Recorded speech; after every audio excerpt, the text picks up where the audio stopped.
From days of long ago, created by the cosmic legends of the universe.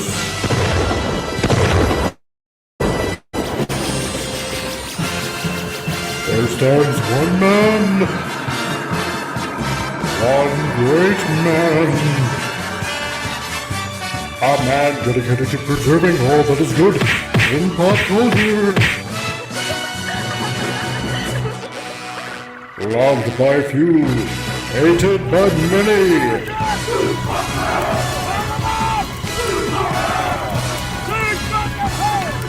Alone in his fortress of awesomeness, he battles fearlessly against the wolf, the evil, the unjust.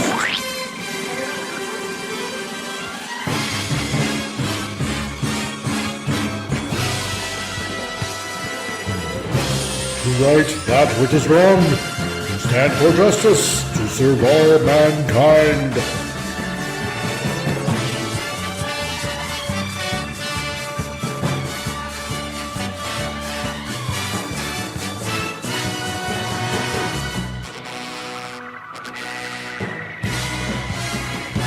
He is the one, the only, the Comic Relief Crusader. Hey everybody, how's it going there out in the YouTubeosphere and Rumble as well? How's it going?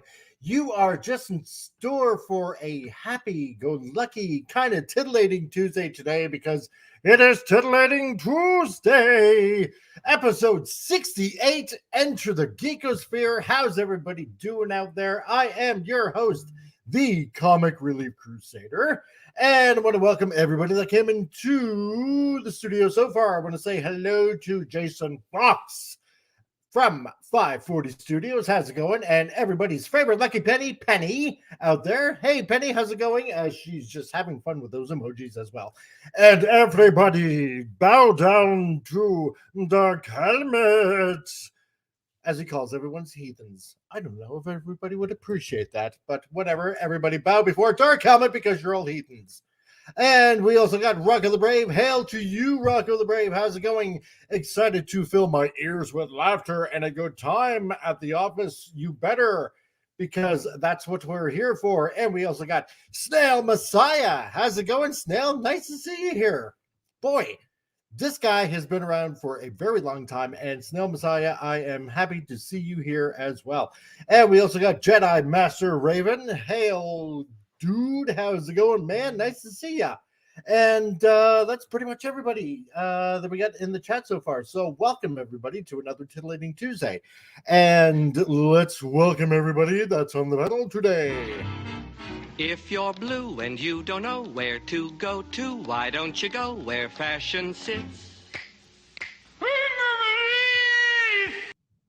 Appion, how's it going, man? I got it this time. Yes. Nice. Yes. I love that intro. I do a little dance every time it comes on. I'm doing great, man. I'm not gonna lie. Happy Tuesday. It always it's great, man. Yeah, that song always makes me want to move around and do a little jig. It was a good weekend, man. I had a good time. Yeah. And, what'd you do? Yeah. Got some new games going. Finished Assassin's Creed Mirage. I bought the Kill the Justice League game because I wanted to see it for myself. Yeah.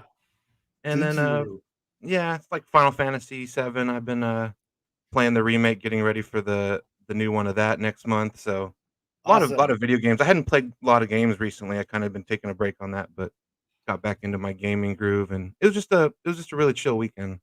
Awesome. Yeah. And we got Pop Culture Republic. How's it going, man? Hey, it's going great. Another great day. Well, so far, yes. Yeah, so far. Well, it was first Tuesday or second Monday of the week, depending on how you look at stuff. But every day you're alive is a great day. Yeah. Well, that's true. Yeah. One day I avoided death again. So no, and it's pretty awesome up here. It's like up to plus 10, which is great. I don't know, which is like in the 40s, I guess, for you guys on the Fahrenheit scale. So far, so good. Yeah. Yeah. Where I am, it's in the 70s. Oh, Fahrenheit. I'm still jealous. Damn you. Well, move further south. There we go. Yeah, I'm going to have to. And the geeky classic leftist Tom. Tongue twister. Yes. Good. And let me jump on the game thing too. By the way, how was that Kill the Justice League? It's getting a lot of dumps on. Is it? I've only played a couple hours so far. It's not that terrible so far. I don't hate it. I will check it out. I love superhero stuff. Yeah. So yeah, actually I've been digging and I've been playing Skyrim. I just like going back to it, and I dug out Days Gone. If anybody hasn't tried that, it's a great storytelling, just amazing game. It's one of my all-time favorites, Days Gone. I actually pulled that out this week. I said, let's go back to playing that again. So, but yeah. No, just keep busy. Like a resounding endorsement there. Like, oh, I don't hate it. Oh, Days Gone is amazing though. Yeah. But no, and everybody, no, you can't say anything more. The channel is officially up. Yes. So, yay! And there's no content on it, mind you, but it is up though. So I got other things.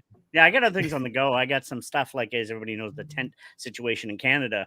Somebody approached me on doing a project for it. So I'm like, okay, so fingers crossed you can get me some grant money. I'm going to be taking pictures in black and white of some of the tent villages and maybe interviewing some people. So we're going to wait and see. Cool.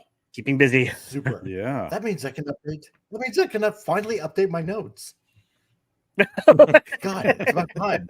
Now I don't have to plug your other channel. You're gonna send me the new channel, and I'm going to replace the link. Yeah, Foggy Brains still exists. Maybe I'll go back to it someday. I'm actually thinking about going back to the TikTok Foggy Brains just to have fun and be stupid because there's no limitations over in TikTok. The YouTube channel still exists, but it's just I'd rather concentrate on this after I get my serious work done. So yeah, nice. Fun and stupid is always a good combo. So exactly. And speaking of stupid, let's get right on to the stupid news, shall we? Go. And speaking of stupid, that was supposed to be a full screen, but I had to reload all my videos because for some odd reason, me being a complete and utter retard, I refreshed the screen and everything went away. And we got a new member. Hey, Suzanne Eckstein became a YouTube member. Hey, welcome and hello. Welcome to the insanity. Nice. Yes, exactly. Welcome to the madness that is Titillating Tuesdays. We promise we'll be gentle at first, but as it gets on in the show and every show, it gets rougher, just to let you know. But in a good way. No lube later on. No lube. No, exactly. No, we go in dry. So that's fine. No, raw dog. No. Okay, let's see. So remember, okay, I'm gonna pick this one because this is actually kind of funny and kind of fun and all that kind of stuff. Remember all those wildfires that we had over the summertime? Oh yeah. Yeah. It was worldwide actually. Like Canada, Hawaii, a bunch of Well, that's true, but it got to a certain point. Did we lose you? 49. Yeah. Sorry, you dropped out for a couple seconds there. Oh, did I? Oh, okay. Yes. Well, yeah, it got to a certain point in New York where everything looked like Blade Runner 2049. The sky was like orange and all that kind of stuff. Well, and they all chalked it up to climate change, but apparently not, because this from the Daily Mail, and of course it's from Quebec, but a Quebec climate change conspiracy theorist pleads guilty to starting 14 fires. Like, man, good old Quebec. Yeah, it's always Quebec. It seems like, especially in this country, for some odd reason, I don't think he was a conspiracy theorist. I think he was actually because it's the Daily Mail, and they're on the other side of things. So he was a climate change activist, actually, when digging a little bit further into this, but. Yeah, because here in Canada, during that summer, they caught a lot of quote unquote climate change activists that were actually starting fires, like in BC and here in Alberta, northern Alberta, and in Quebec. And then they tried to start one in Nova Scotia. And so they were, and then all of a sudden, a glorious leader, Justin Trudeau. All of a sudden, he's like, no, this is climate change. It's all climate change that's happening in this country. You know, we need to up the carbon tax because that will fix problem, won't it? It's like, yes. So, but no. And how's this helping the planet? You mean it won't? And I bring this to you.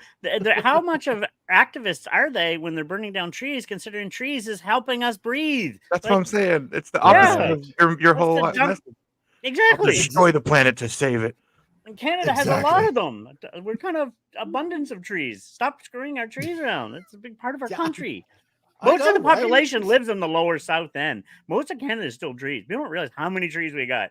So it's 14 fires. That makes him like a serial arsonist. Yeah, exactly. Pretty much.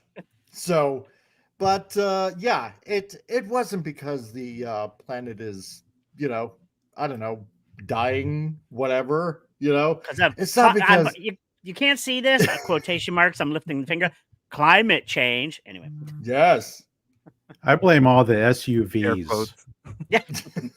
And cows. Cow farting. That's it. Yes, that's it. That's a ticket. That's right. That's a ticket. Oh, and cow burps. Yes. Hamburgers. Yeah. Exactly. More people need to go back to cow tipping and exactly. All arson in Canada. That's right, Suzanne. Exactly. It's all arson in Canada. Exactly. Yeah. Climate change equals arson. Yep, that's true. It is. So, this is the Shar Asmo plan. Destroy the planet to save it. Exactly. Right. Because, oh no, the planet needs our help. I'm sorry. It's like, let me think about this.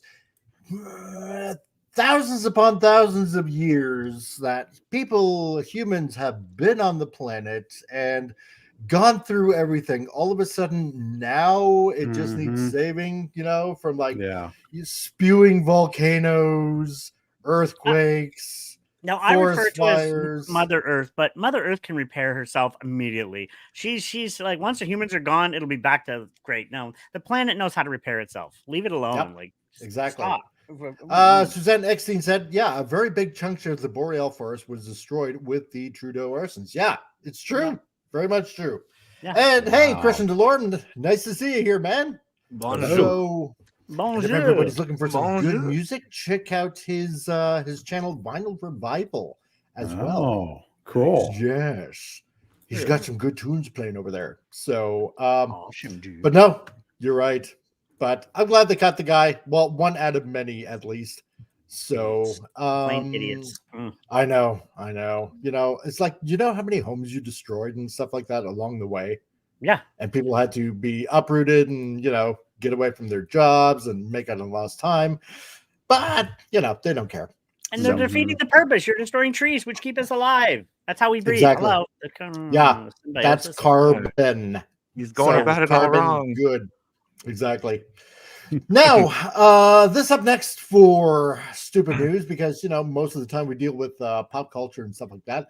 And in one way, I'm kind of glad, but not glad that Teague isn't here. So, because I know he would go on for about maybe a 15-minute rant on this. Oh, we missed Teague, though. Exactly. No, it's not about Perry White, but you're close. I can hear him across the internet now. Exactly. This from the Sun. About classic Star Trek phrases. I should do it probably try my really crappy impression of William Shatner. Phrases such as the iconic Star Trek go to boldly go where no man has gone before is set to be banned by the EU. The phrase made famous by Captain Kirk, William Shatner, has a red cross next to it in a 61-page toolkit on gender-sensitive communication. Oh, no. Do they not realize that the word woman also includes the word man in it? Yes! Thank you! But it has whoa in front of it, so yeah, that makes it perfectly fine then. Exactly. Well, when you're dealing with extreme feminists like that, it doesn't want to make you say, whoa, man. Yeah. And plus, in Next Generation, they say no one. Like, they already changed it in Next Generation. Yeah, in the and 90s. it's already been subjected to political correctness rephrasing. Yeah. But, Kirk was misogynistic, as we all know, because, he made out with a lot of alien babes. And, yeah, so therefore, this is bad for him to say to boldly go where no man has gone before. So, shame on him. Get I guess. over it, people. Like, this is old I'm TV so show. glad. I'm so glad that the culture is being cleansed to protect us from these harmful and terrible phrases. Yes, I know, right? Like, it doesn't matter when you say where, like, for example, in this, to boldly go where no man has gone before, it naturally includes women as well. Yeah. It's not like it's only men. Yep. Like, it's obviously implied, because that's why you say mankind. It's men and women, right? And in this, it's naturally included. It's not just men that are going out exploring space. Obviously, they have a her. She's tagging on for the, along for the ride and stuff like that. And Nurse, I was almost going to say Nurse Joy for some odd reason. But thank God I didn't say Nurse Hatchet. But exactly. But, Bones' assistant, Nurse Chapel. Nurse Chapel, thank you. Yeah. She's there as well, Ensign Yeoman, it's like, obviously it's a bunch of people, men and women. Like, it's obviously implied both genders. Oh, sorry. Both genders. No, we can't have that either, I guess. So yes, you can. There's only two. Yes, exactly. Not they, them. That's not a thing. There's not multiple people. Just like recently, if I might interject quickly, somebody online, I watched these other YouTubers and stuff, and one brought this stupid thing of, when you go to a group of people, you're like, hi, guys. I guess that's offensive now because it's male. Apparently. No, guys is not male or female. It's now a term of just a bunch of people. Hi, guys. Yeah. But now that's all that sexist. is. Always has been. Well, yeah, it is. Exactly.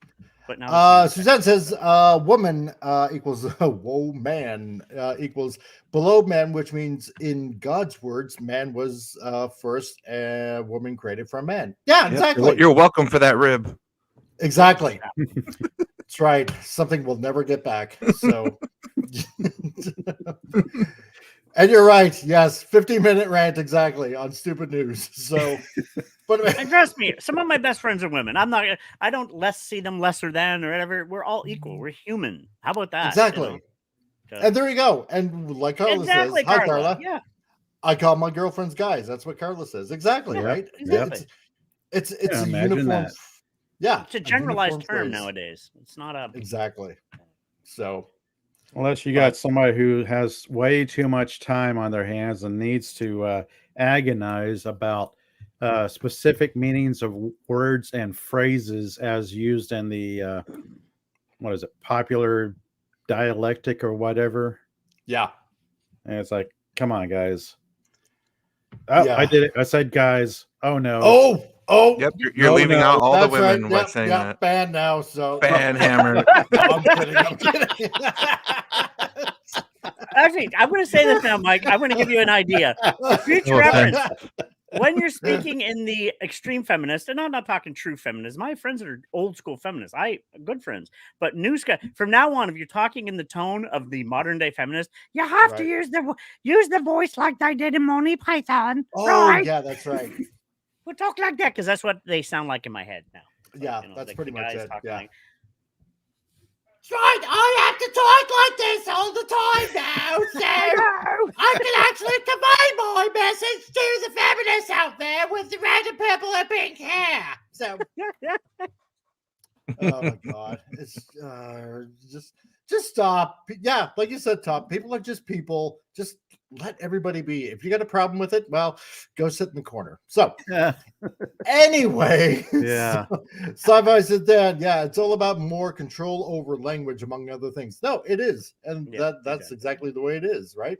So, okay, so what should we get into? Oh yeah, let's get into Sony. Because why not, right?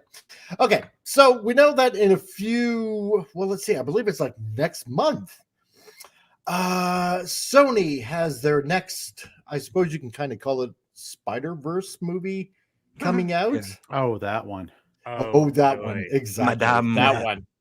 one. Madame Web. So this from the Bleeding Fool, and this is kind of what we're suspecting right now, that Sony's Madame Web is expected to earn less, even less than Morbius. No. Oh, Wow.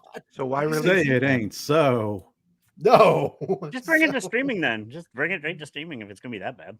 Oh, there you go. Yeah, Jedi Master Raven. I was born a girl, and I grew up saying "dude" and guys two girls all the time. Guys and dudes are gender fluid. Yes, Yeah, I I say agree with dude. dude Hey, also. dude. Yeah, nowadays it is. Yeah. I love saying dudes. Hey, dudes. Yeah. Yeah. What's up, dudes? Good for her. Dude. Right I'm a on, dude. He's a Dude. dude. She's the dude. We're all dudes. Yeah. Yeah. See, I go by 80s rules. It's like dudette. Yeah. Dudette. That's Dudes Exactly. and dudettes, right on, my Yeah. God. Bring back dudette. It'll be- Dudette was fun. Good times. I Oh, miss there the you go. 80s. Yeah. Or talk like Adam Sandler character with a really cringe-worthy voice. Yeah. Oh boy. Oh, Jack and Jill. Jack and Jill. Yeah. Oh god. His worst movie ever. Oh, it was so bad. Movie's an Okay. abomination. Yes. But this looks to be more of an abomination. So Oh yeah. yeah, if anybody had some Morbius, oh god, it I was saw just- Morbius. Did you? Matt Smith dancing was hilarious. That was awesome. The Oh, only that scene.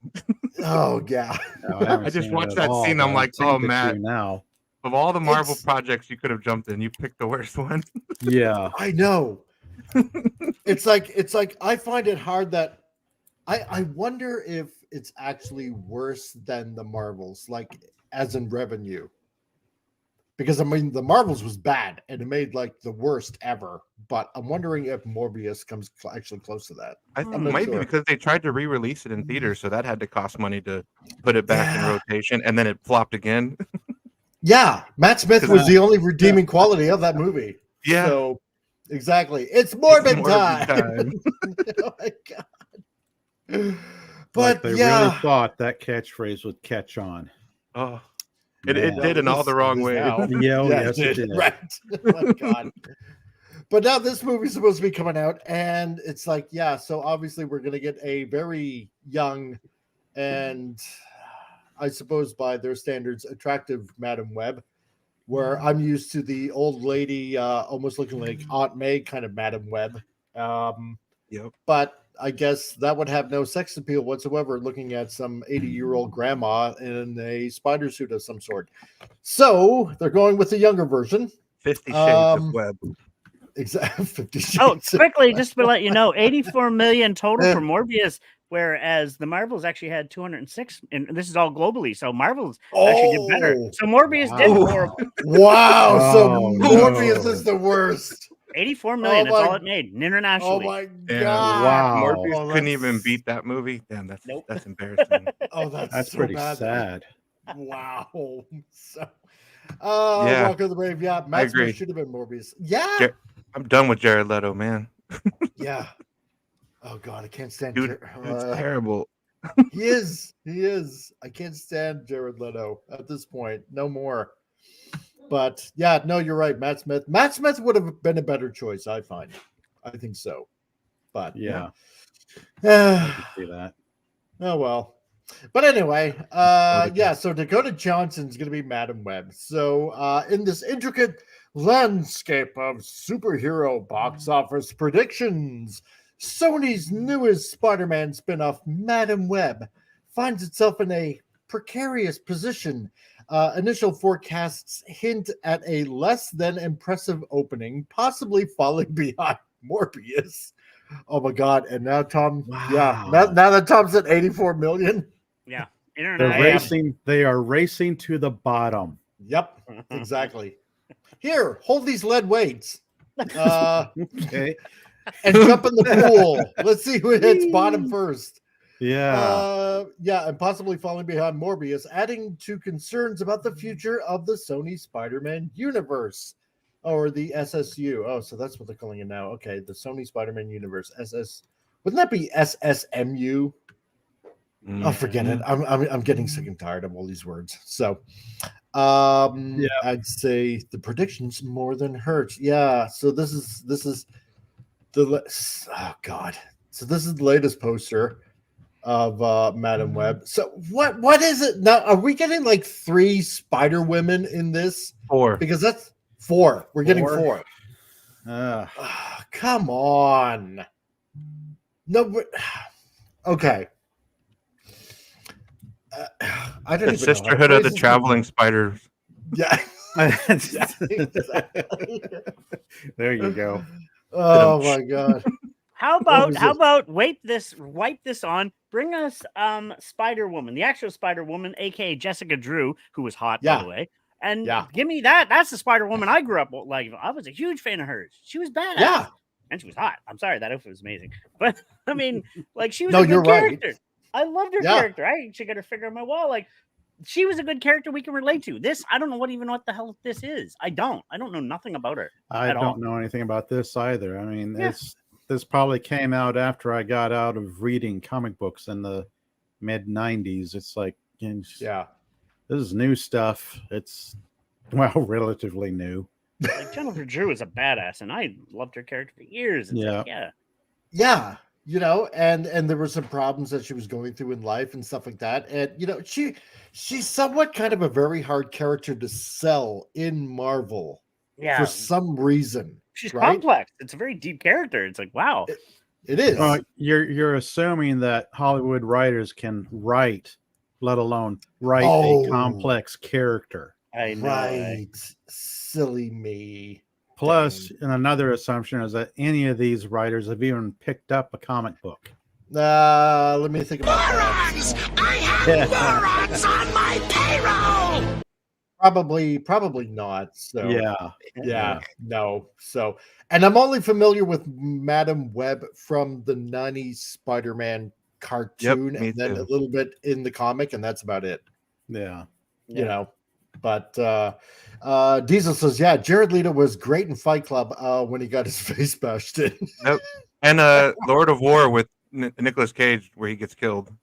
Yep, exactly. Love that part. Rocco the Brave says, Madam Web, aka Sony's answer to MCU with Spider Chicks. Pretty much. There you go. Yeah, it is. I mean, really, honestly, we need 4. You know.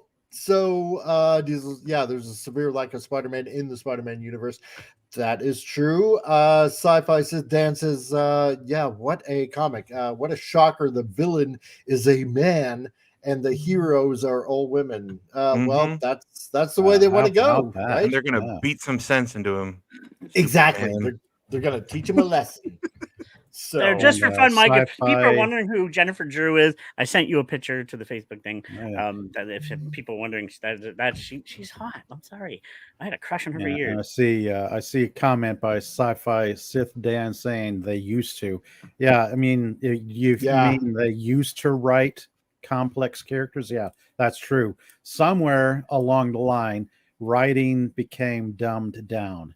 They started going for the lowest common denominator. They did. I'll try to bring that picture up. It's stupidity. It's just now. Don't be wrong. There's some great films that are being done. Like Oppenheimer was amazing, brilliantly done. But it's like with anything within our universe, like for like Disney or Star Wars, anything. There's just no writing anymore. It's just slap it together with a message, and there you go. Yeah, we're seeing the return of what some would probably call true cinema. We're seeing a return of non-superhero movies coming back to the limelight. Yeah. No, it's I want to see I want to see Spider-Man in a Spider-Man movie. Yeah, Peter Parker, not Miles Morales. Yep. No, I don't mind if you add Miles. I don't mind Miles, but just I want him to be part of the story. Like but Peter is Spider-Man. Peter is Spider-Man. Sorry, everybody. Peter Parker is Spider-Man. Yep. Miles Morales can have his own thing. I actually like the Miles character. I have nothing against him. I enjoy him. I think you flesh it out. You could do something amazing with that. But when people want Spider-Man, we want Spider-Man, not whoever the heck Madam Web is. If they can flesh out the character, because it's been 10 years or whatever. They don't know what to do with Miles Morales. Yeah, exactly. Right. So, you see that picture I sent? Isn't she hot? Isn't she like the hottest? Yes. See, that's oh yeah. the Spider Woman that I want to see on the screen, right? Swoon. I don't want to. I still crush on her to this day. I'm sorry. Exactly. No, I'm pretty sure one of the chicks in this movie is going to be wearing that costume. If it's Jennifer Drew, then I'm okay with it. I'm okay with that. So yeah, because this is why we just hope that we're just going to see the characters that we've grown up with, like in comic books and stuff like that, right? But no, they'll change it all around, and it's like different origin, different this, different that, because it needs to be updated for today's proclivities and stuff like that. So, but yeah, anyway. Modern audiences, right? Exactly. So now, if you think this is a terrible movie poster for Madam Web, well, you haven't scrolled down yet, because well, we can't. You're the one scrolling. No, exactly. But so say that in the article. Damn. I know. Oh yeah, that's right. There's news. Why does that look like an It character? Remember the horror movie It? It looks like whatchamacallit, Pennywise. Pennywise, yeah. Early predictions from Box Office Pro project an opening weekend for Madam Web between $25 million and $35 million, with a total domestic gross ranging from $56 million to $101 million. And that's actually a pretty wide range, and I definitely expect it to be even less. Yeah. To put this into perspective, Morbius started with $39 million on its debut weekend, ending with $74.8 million domestically and $162.7 million globally. In contrast, the Spidey universe, like Venom in 2018 and Venom 2: Let There Be Carnage in 21, garnered significantly higher figures. Yeah, gee, I can't imagine why. Maybe because, I don't know. Can anybody put their finger on this? Well, we know who Venom is. We like Venom. And I'm sorry, Tom does a good Venom. Yeah. Yeah. Exactly. I mean, they really messed up his origin, but yeah. They can never have a comic book accurate origin for Venom without doing a whole lot of backstory that we'll never see. Yeah, and they kept teasing Spider-Man, and it never happened. Yeah. No, that ticked me off. But I think he does the Venom character well, Tom. So he really does. I think he does okay, yeah. Yeah. But, when the first one came out, it's like, isn't Brock supposed to be in New York instead of, what was it, San Francisco or wherever he was? Yeah. It's like, why is he there? Maybe he's going to move, because during the movie, I'm thinking, well, maybe he's going to move to New York, and, maybe he's just going to end up losing his job or something like that. And, but there was no connection with Peter Parker whatsoever. No connection really whatsoever to New York. And it was kind of, to me at least, I mean, I liked the movie, don't get me wrong, right? I mean, it was kind of fun and all that, but it was like a little disappointing. But only to find out later, it's a different universe that he's in. It's like, of course. That's why it doesn't make sense. Yeah. At least it's not the Topher Grace Venom. Yeah. I mean, God, the multiverse can cover so much bad writing. True. It's like, if you don't like a character, look, it's a multiverse. We've got another 36 variations of the same character. Yeah. I mean, I liked it, but I don't like that it wasn't like, again, and I know I keep saying this, it wasn't like, comic Venom, right? Like the origin, right. Bits of it, right? So, These movies are increasingly made for people who have never read comic books. Those of us who grew up reading comic books, we look at it going, "Well, that's stupid." Yeah. Like dead on there, Papa. Exactly. Yeah. Oh no, but Appion's right. Yeah, Topher Grace's Venom. Oh God, it's like what? No. My spider sense is tingling, if you know what I mean. It's like, oh my God.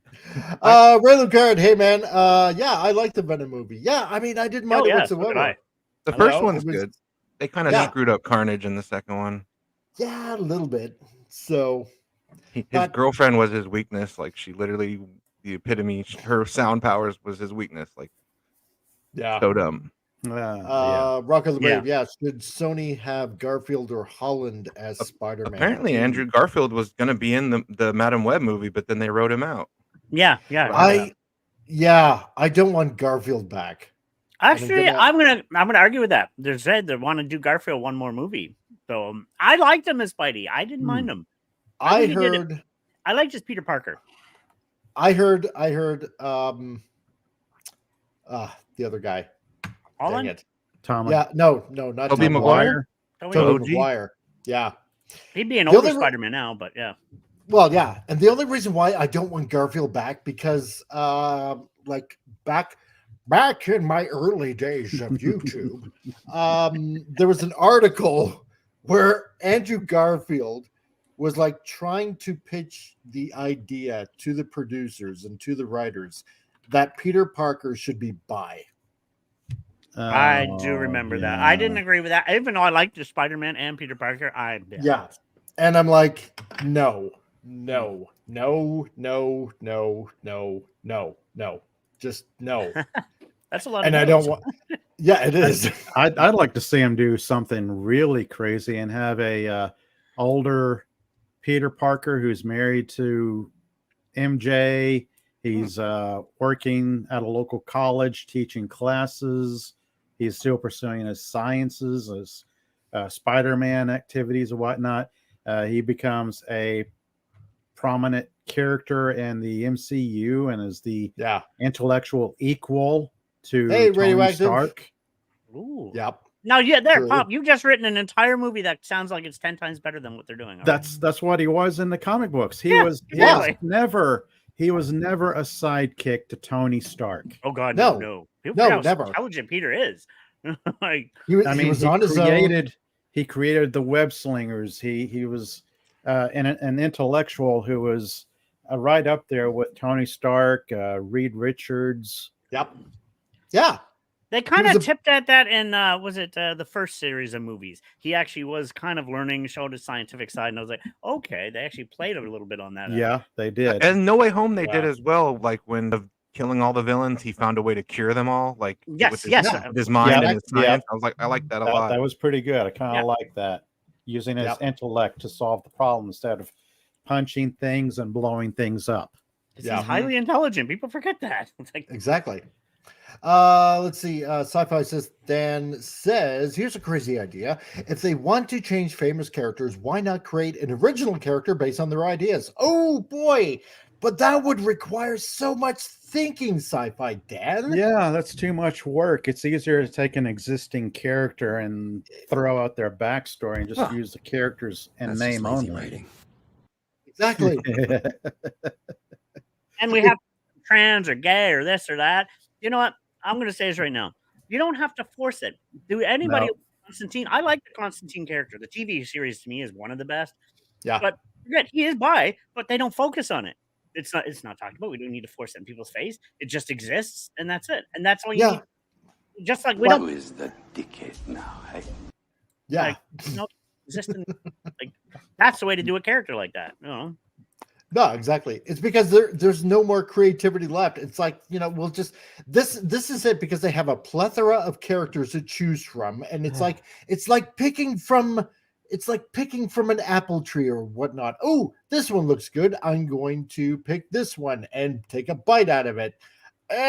You know what? It would be really good if this apple was, I don't know, maybe made into something else, like I don't know, like a fruit roll, pumpkin pie or something, a pie or something. Exactly right. Let's just change it a little. I don't want a plain old apple. I want an apple something, right? But us fans want the apple. Yeah, exactly. It reminds me of that Ethan Van Sciver rant where he was saying feminists invading comic books, and the feminists are like, "Nice hobby you have here. It's a little bit sexist, don't you think? Here, let us fix it." Exactly.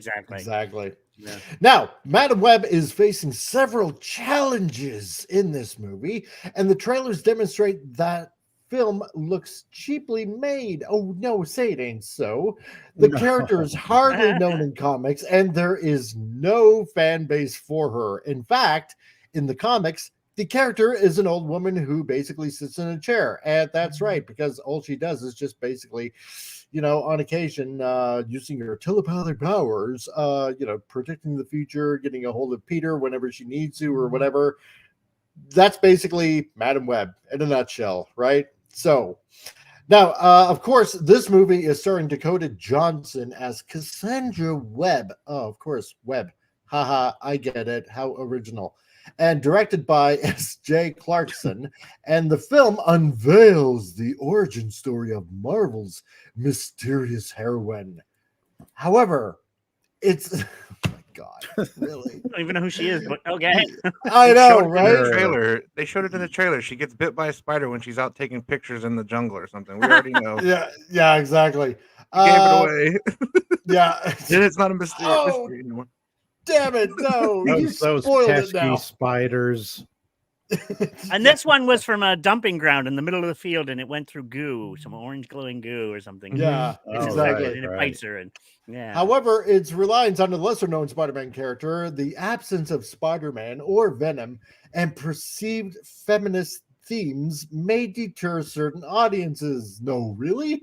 Additionally, the reported $80 million production budget necessitates on a global earnings surpassing $200 million for profitability. Of course, right? Because after you pay your special effects people, after you pay your actors, after you pay the lawyers, after you pay for all the media and the promos that are going out and stuff like that, boy, you better be making a lot of money, right? Oh, advertising is a fortune, yeah. Oh, big time, right? Yeah. So, God, who is this one? Oh my God! See, who is this one supposed to be? Like, there's 4 Spider women, I suppose you could say. That's such a shitty I don't even know. I mean, yeah. Is this like a Venom suit or something like that? It's like a black. What's with the hair? She looks like that mask is not concealing your identity. It's not concealing her identity at all. No. Everyone will know who that is. No, exactly. What is this? Catwoman with Halle Berry? Like, yes. Oh man, who could it be in that mask? Ooh. I can't imagine. So, Snail Messiah, yeah, she's the one I trapped in my basement. Ah, there we go. Now we know. So, it's Charlotte. Oh, Snail. Don't let all your secrets out just yet, but Charlotte Webb. I guess that one. Yeah. Moving on.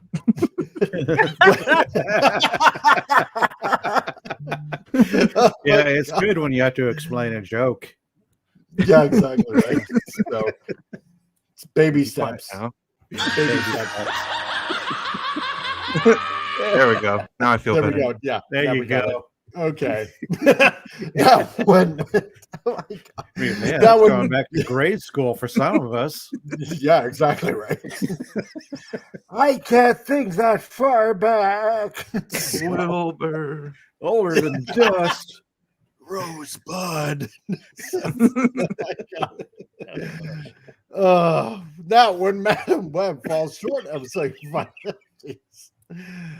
Oh my God. And you know what? Okay, to our new member, now you know. Okay, Suzanne, now you know. Knowing is half the battle. Yes, now you know what you've walked into. Exactly. Aren't you glad you bought that membership now? So now I regret nothing. Okay. So when Madam Web falls short of financial success, it can spell trouble for Sony's Spider-Man universe plans, with the SSU struggling post-Morbius. Another commercial setback might prompt Sony to hopefully rethink its strategy. Now, despite the rumors of solo films featuring Dr. Octopus and Mysterio, their fate and potentially and other potential products may hinge on Madam Web's performance. Boy, did they pick some wrong characters there then. So there were also rumors of a Tobey Maguire appearance as Spider-Man and perhaps an Andrew Garfield appearance as Spider-Man, but neither of these rumors appear to have panned out. And if in fact either was appearing in the film, the right move would be to promote that in the marketing materials. Yeah. Well, yeah, that would bring people to the theater. Yeah, like, they know the Spider-Man would outshine all the women characters, like all the Madam Web characters. Everyone would cheer when the Spider-Man appears, and then be sad when he's gone, and we have to watch these nobodies. Yeah, exactly right. That's what That's why the audience, you know what? And I'm betting there's going to be just enough people that are going to go to this because they're going to hope, like, like at the end of every Marvel movie or Marvel adjacent movie, so to speak, like, say, the whole Spider-Verse kind of thing. They're going to hope that there's going to be like a cut scene at the end, the post-credit cut scene, right? Where they're going to see one of those Spider-Men, right? Whether it's Tobey Maguire, whether it's Andrew Garfield, whether it's, whoever, right? Or Miles Morales, yeah. Or it's going to be like something Venom related or something like that. And that's why. And what? It's going to be Morbius. It's going to be Morbius and Vulture. And they're going to be like, hey, you want to team up with us? We're making a team. We're going to hunt down a Spider-Man. Like, yeah, sounds good. Because that's how Morbius ended. The most random, most random scene of all time. Exactly. It's like, what? Not as random as that last scene in the Eternals, where it was like, oh yeah, dude and one unknown character who may have been Blade. Blade. Yeah. Supposed to be Blade, I'm pretty sure. Thanos' brother. There was like a bunch of nonsense scenes that led to nothing. Yeah, and nothing. Star Fox, to whatever his name was. Yeah, Star Fox. God. It's like, what? Okay. I thought Vulture was in jail. It's like, how did he get out? And now you're teaming up with Mobius. And for what? Another big nothing burger or something like that? But you know what I'm saying? There's going to be just enough people that are going to go see this. And once the word gets out that, there was really nothing in the end credit sequence or anything like that, at the end, if this does have one, then nobody's going to go see it. Well, yeah, usually after night one, you can usually see it online. After night one, people are like, oh, no post-credit scenes, or you can read it like, oh, that's a post-credit scene. No thanks, I'm not going. Yeah, exactly. I think it's funny. Some theaters will even post like signage saying yes or no for post-credit scenes with movies listed underneath. Like this movie, yes. This movie, no. Yeah. And there's sites dedicated to that now. It's literally the night after the first night. Boop, oh, you can check it. That's the. Oh yeah, they exist. So now, an unpredictable nature of box office success in the superhero genre is evident with Madam Web. Now, Sony's latest foray into the Spider-Man-less universe faces a challenging release, raising questions about its trajectory. Now, observers will closely monitor whether Madam Web defies expectations or signals a concerning trend for the Sony Spider-Man villain verse. Only time will reveal whether this web holds or unravels. Yeah. Feeling it. 4DX. See what you did there. Surround sound, mega definition, whatever. Oh God, no, this is still not even holding anything for me. And not explaining the other Spider Women. Who are they? Like what? If there's multiple. Yeah, I don't think I've seen one image with all four of them on the same on the screen at the same time. For some odd reason, I'm getting a Stranger Things vibe to this poster. Yeah. I don't know why. Like she's 11. Like she's 11. Yeah. And then like the person, like the face behind her would be the bad guy. I can't remember his name right now. What's his face? Yeah. But I don't know why. I'm not. It is. I'm kind of feeling something along the lines or level of what was it? The New Mutants movie that was made and then shelved and released 2 years later. Oh yeah. And then just went down the memory hole because everybody forgot about it. It's like no. It's like, oh, there's this movie. I still haven't seen it. There's a number of movies I just haven't seen because I don't feel the draw to them. I don't feel the appeal for them. You know what? I totally 100% forgot about the New Mutants movie. Yeah. I did watch it. I didn't hate it, but I wouldn't watch it again. Anya Taylor-Joy as Magic was the only good part for me. Everybody else was meh. Yeah. Oh, yeah. Yeah. It's just there. It existed. Let's see. Another X-Men movie where they teased Mr. Sinister and then he never showed up. Oh, God. Really? Yeah, because they're at an Essex Corp facility. Like they're being trained by Mr. Sinister, but they think it's an Xavier school. but then they find out about near the end that it's actually Essex. Oh God! Well, then what's the point? It's a because tease. I would love to see a It's a tease. but it's a really bad tease. I mean, if It they don't is. actually show Mr. Sinister, Yep. jeez, They mention him, and then like we never get to see him. It's just like, stop doing that. So, but apparently, according to the Bleeding Fool, my prediction for this is this will be the lowest performing Sony Spider-Verse movies, and when this flick bombs, it should tell Hollywood, but it won't, to stop it with the cheap, lame superhero movies and bring back films with substance. So, yeah. Now, apparently, this is supposed to be out on Valentine's Day. Yeah. Give it up, Sony. Yeah, exactly. Because this is going to be one Who's movie gonna take their that's date to going to see break this? their arms. Come on. Yeah, who's gonna go like, hey Han, let's go On see Valentine's Day? No. Yeah, exactly. Because I love you. Dakota Johnson's in it. She was in 50 Shades of Grey. It's close. Yeah, It's like, no. right. Well, it's going to be torture for the audience. I mean, I heard that Maybe- she quit her talent agency after the trailer dropped. Really? Dakota Johnson, yeah. So that's not good. Oh, God. That's never Why a would good that sign of surprise business. me? I'm out. This movie looks terrible. Maybe lots of people are just hoping that she's going to be tied up with Spiderweb, considering the movie she was in previously. Mm-hmm. Yeah. So, not going to happen. No. So, God. I don't know. This, to me, every time I see the trailer or new trailer that comes out, it just looks so, I don't know, boring. Bland. Yeah. Bland. Yes. Bland. So, I just, Yep. Final I know. Destination with Spider People. yeah. Ain't it? Oh, God. Jeez.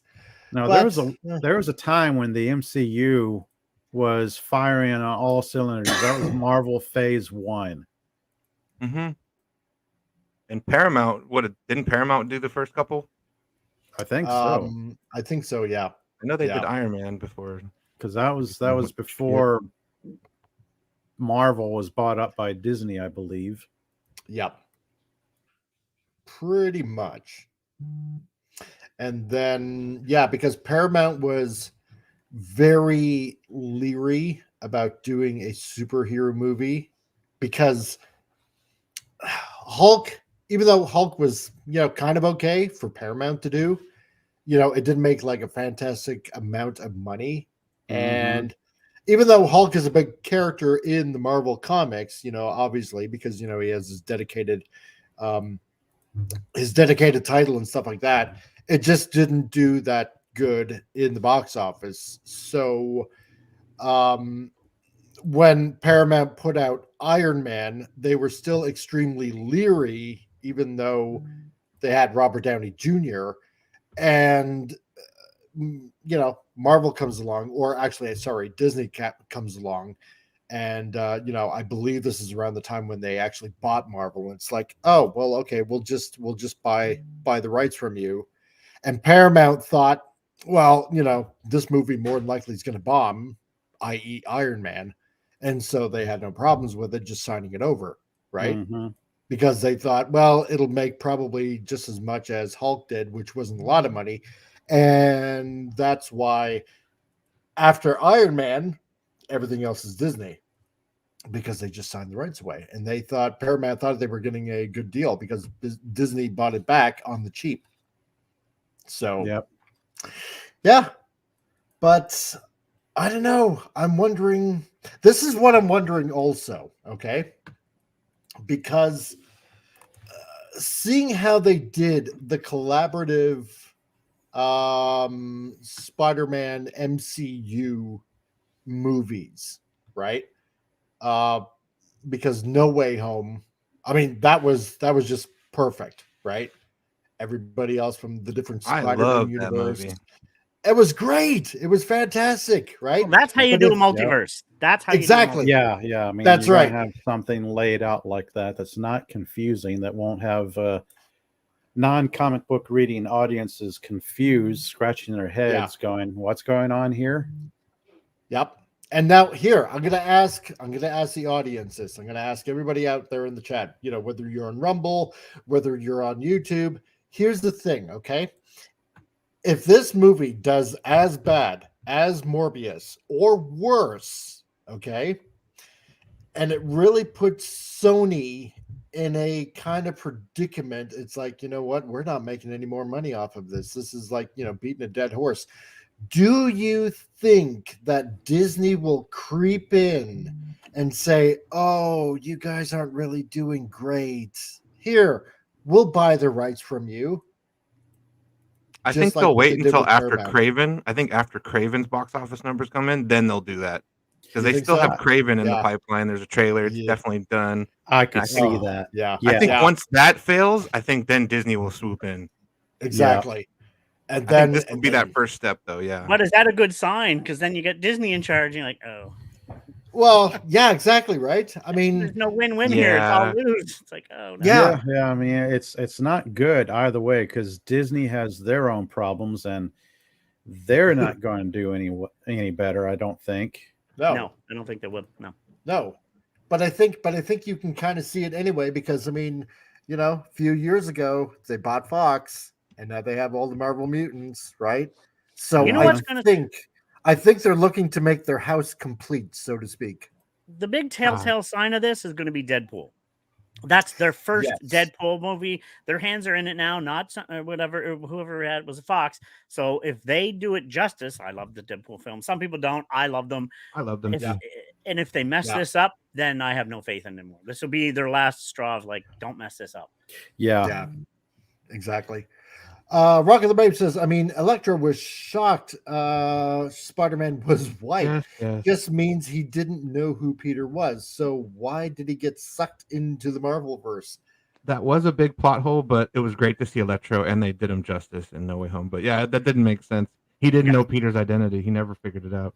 Mm-hmm. It should have been Harry. It should have been the Green Goblin that he knew at the end of Amazing Spider-Man 2. It should have been him, but I was glad to see Electro again, and he had his right colors. He had his mask when he was lighted. Yeah, it was fan service, but yeah, it was a plot hole for sure. Well, but it's a plot hole I can forgive because it's so cool. You know what I mean? Like, didn't they race swap Electro though? Is that the one I'm thinking? I never actually saw that. Jamie Foxx Electro. Yeah. But I didn't hate it because Jamie Foxx is such a good actor, and I was like, okay. And it was such a different role for him, like to be like a dweeby guy with glasses and like buck teeth, and he's shuffling papers, and oh no, I'm so goofy. Yeah, exactly. I thought it was gonna actually hate it because of the race swapping kind of issue, but I didn't mind it. Okay. I didn't mind it whatsoever. So I was kind of okay with it. Okay. I still wanted that Rhino. Yeah. Paul Giamatti, the biggest tease in film history. I know. Spider-Man's about to hit him with the manhole cover, and then it fades to black. I'm like, no. Yeah. And you saw that scene, so many times in the commercial and the trailers. And it's like, yeah, Rhino. It's like a split second. It's like, damn it. Yeah. Paul Giamatti was great too. I am the Rhino Spider. I crushed the spider. Oh God. But no, I'm not looking forward to this. It looks completely boring. That's all I got to say about that. So I'm not holding my breath. But no, I think you're right. I think you're right, guys, that after Kraven the Hunter, because I remember the trailer, oh my God, that looks so boring. We're getting the Rhino in that. Yeah. And it's going to be the skin Rhino, like the one from the cartoon. Oh boy. But I think when that bombs, and it will, I think Disney's going to swoop in and quote unquote save the Spider-Verse. Oh no, we'll take it in a brave new direction. We'll look after him. No, not gonna happen. Give us all those villains back. You're wasting them. Exactly. God. Well, see, now it's pretty much the top of the hour anyway. Let's take a brief commercial break before we get into the next article. Here we go. Get ready for complete and utter obedience of this commercial.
Damn, you know they killed him after that. Yeah, Somebody's in trouble. You know he's dead. Must have Being been, buried. must have been the insurance. Yeah. Oh my God. So, My most important tooth was missing. Find him. exactly. Oh, jeez. Well, I Yeah, gotta I was dare like, you I was make- wondering where this was going. Yeah. How dare Exactly. you make Winnie the Pooh look bad? Exactly. So, yep, good life insurance. Exactly. It's what you need, just in case, because you never know what hellhole you're going to be living in. So, well, okay. Now that we got off to a relatively good start with a Marvel property, let's get into another Marvel property. So, Keep my feet from dancing. will do. boy. I think that sounds like a falsehood. So, Mhm. Titan, hey Titan, that guy been Epstein by now. So, hail titillating ones, how's it going? Hey. Okay. Well, as we know, yeah, doesn't look like Madam Web is going to be. Well, how should I put it? Yeah, doing anything great on February 14th. And it looks like,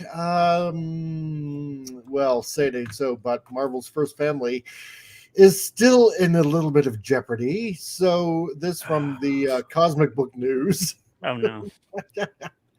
Fantastic Four again gets new writers. Oh shit! It's Eddie Munson from Stranger Things as Yeah. Johnny Blaze. I'm down with that actually. There we go. That's real. That's good casting. If it is good, yeah. If it is real, But so yeah, I don't know. yeah. So apparently, Scott Newstander and Michael Weber are claimed to be tweaking the latest version of the FF script. Really, again. So, imagine how many reshoots will it have once they get around to shooting it? If they get around to shooting it. Yeah. Blue Storm is not the boss. You can't lead a guy around that's called Mr. Fantastic. That's not how it works. No, that's true. I'm gonna say You can't be someone. Well, he's so fantastic. Yeah. He's not. Yeah, Mr. he's Fantastic. like sort of kind of okay. Yeah, Mr. All Right, man. Mr. Mediocre. Yeah, So, Mr. Mediocre. Yeah. Well, all the past stuff we've heard, he's going to be cucked. So. Oh yeah. oh god, yeah, that's true. Yeah, I don't know how many reshoots. Let's say 40. Yeah, that's probably safe. Sounds about right. So, Movie's Rock been of the Brave. Yeah, butchered. I don't buy this cast. No, it doesn't. No. Movie's So, gonna be chopped apparently- to hell. I lost count, but then again, it's Marvel's Fantastic Four is getting new writers. Now, according to Daniel RPK, backed up by the DCU leaks, if they're the same person, Fantastic Four will now have Scott Newstander and Michael Weber as writers. Now, the pair of scribes are known for recently writing and producing the Daisy Jones and the Six TV series. Never heard of it. That follows the rise of rock band Daisy Jones and the Six through the 70s Los Angeles music scene on their quest for worldwide icon status. I've never heard of this show. Nope. Has anybody? No. Ah, great. Then we're in perfect shape now, aren't we? The next So- paragraph bodes so well. Superheroes. Exactly. That next paragraph bodes so well. Oh, yeah. Now, they also did Rosaline, a comedic retelling of Shakespeare's Romeo and Juliet, told from the point of view of Romeo's jilted ex, Rosaline. No. The woman Romeo first claims to love before he falls in love with Juliet. What? These are the wrong What? writers for this movie. I know, right? It's like they do this deliberately. Like, who's the absolute worst writers we can get for a serious film? Oh, Yeah. them. They've worked in comedy, or they worked in daytime soaps. They're perfect. Yeah. They also wrote Paper Towns, that was released in 2015 and directed by Jake Schreier, who is now directing Marvel's Thunderbolts. Probably I've another seen Paper Towns. That's a romance movie. Yeah, any good? So a bunch of romantic writers for Marvel content. The only part of Paper Towns that I like is there's a part where all the kids sing the Pokemon theme song. My God. Yeah, it's just super Really? random. They're like infiltrating a house, and they're just like the one kid's just like, I want to be the very best, and they're like, what are you doing? He's like, I sing this song when I'm nervous, and then they all start singing it. That part was kind of good, but yeah, has nothing to do with comic book shit though. Jeez. Wow. So okay, yeah. So these guys, basically did a comedic telling of Romeo and Juliet from an ex, I don't know, lover or something like that on Romeo's side, and did a TV series that basically I've never really heard about or didn't even know existed, about a rock band in the 70s. Yeah. That sounds great. I mean, if you want to talk about Shakespeare adaptations, you look at Kenneth Branagh. Yeah. Somebody who takes the source material seriously, wrote, directed, acted in Shakespearean adaptations, and then he went over to Marvel, I believe, and did Thor. Yeah. Jedi Master Raven, yeah, race swapped Reed Richards. Just do Jim from The Office. Have him die again, like Exactly. he did in Multiverse of Madness. Yeah. Pascal is a bad choice for Reed Richards. Yeah, exactly. No, you're right. Reed Ricardo. I mean, real There shit. Like when I think of Reed Richards, the last person I would think of is Pedro Pascal. Like, that's just, yeah, I know. I don't see it. I don't see it either. I could see him being Victor Von Doom, I guess. Not even that. Not even that. No, see him as anything. He's a poor choice for anything Fantastic Four related. Yeah. He's just popular, so they throw him in it. Oh, he's in The Last of Us and Mandalorian. People know him. Put him in there. And don't get me wrong, I love him as Mando, but he checks all the boxes too. So that's right. Exactly. That's right. Oh, plus don't forget on top of that, we're getting a female Herald of Galactus. Silver Surfer. Yes. Silver Surfer. Oh God. Yeah, and then not even the other female. They say Silver Surfer is going to be female. Well, like what? Yeah. No, it's he's a good just drama changing actor. Everything. It's pretty much it. Titan says, Pascal is the only Latinx in Hollywood. So, God, Galactica. So, God, yeah, I don't. Oh, geez. Not female Galactus. That's what he's saying. Galacta, like a female Galactus. Yeah, that's what I'm thinking. Yeah. It's like, oh God, can you imagine if they did that? Oh, geez, it was bad enough seeing Galactus at a certain time of month in the Fox thing. Oh, geez. Everybody, watch out! Big as the planet. Let the universe beware. On the 17th of every calendar month, I will destroy your planet. And the universe will tremble at that time of the year when Galactica goes on her. The other 29 days, everybody's safe. Exactly. So, Snail Messiah, guy who plays Pike in Strange New Noodles. For Reed Richards? Snail Messiah? Is that what you're meaning? I don't know. So, each planet's every 28 days. There you go. Oh, man. Oh, was it Anson Mount, Strange New Worlds? Yeah. Yeah. Anson Mount for Reed Richards. Yes, There you go. Phantom Boomer Explorers says, got here late. Oh no, not Pedro. So, can Pedro act like a smart person? No, that's impossible because he works in Hollywood. So nobody acts like a smart person, even though they try to act like a smart person. But really, in reality, they're only acting because they're actually all retarded. So there you go.